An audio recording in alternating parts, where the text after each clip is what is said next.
What's all this going on here?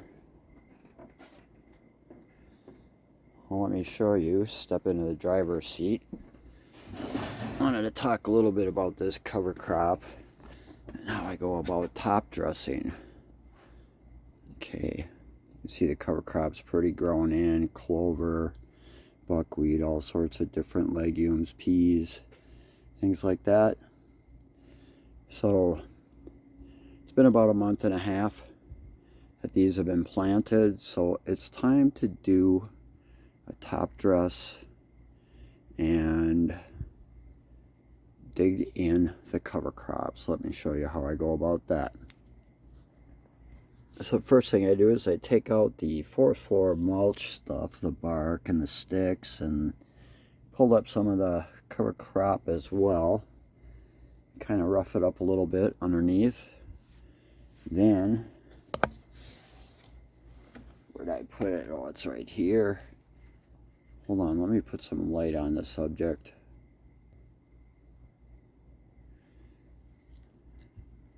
Next is to chop this stuff down.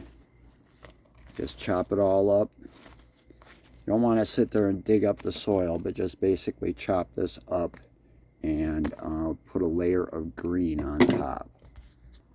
Okay, so you can see pretty much all chopped up. Pull it up. Now, all of these plants are nitrogen fixing plants, so they actually pull nitrogen out of the air and hold it into their systems until they die, and then they get released. So that's the idea. Then I got some trim, a little bit of defoliation trim. Put a layer of that around here.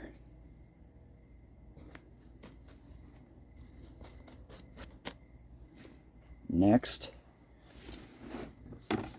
is a secret mix right here. So in this mix we have malted barley, we have gypsum, we have kelp meal, fishbone meal, put in some ground bay salt, a little bit of the nutrition blend from Build a Soil, and a little bit of their mineral blend as well, and gypsum. So it basically is across the board type of fertilizer. So I'm going to put a layer of that on top.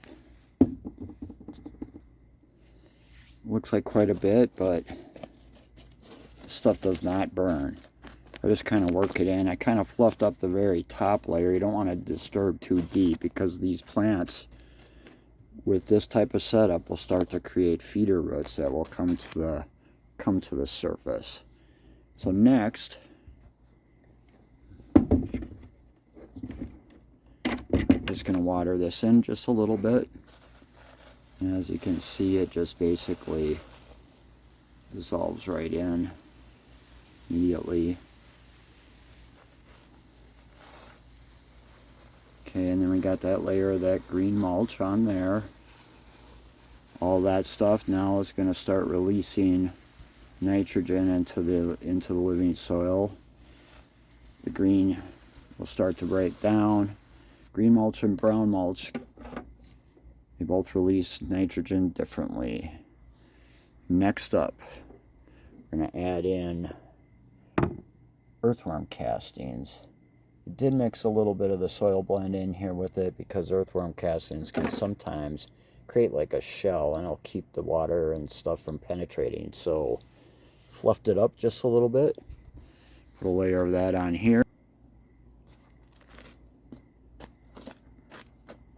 Spread that around nice and even. Microbiology in there, it's going to kick right in.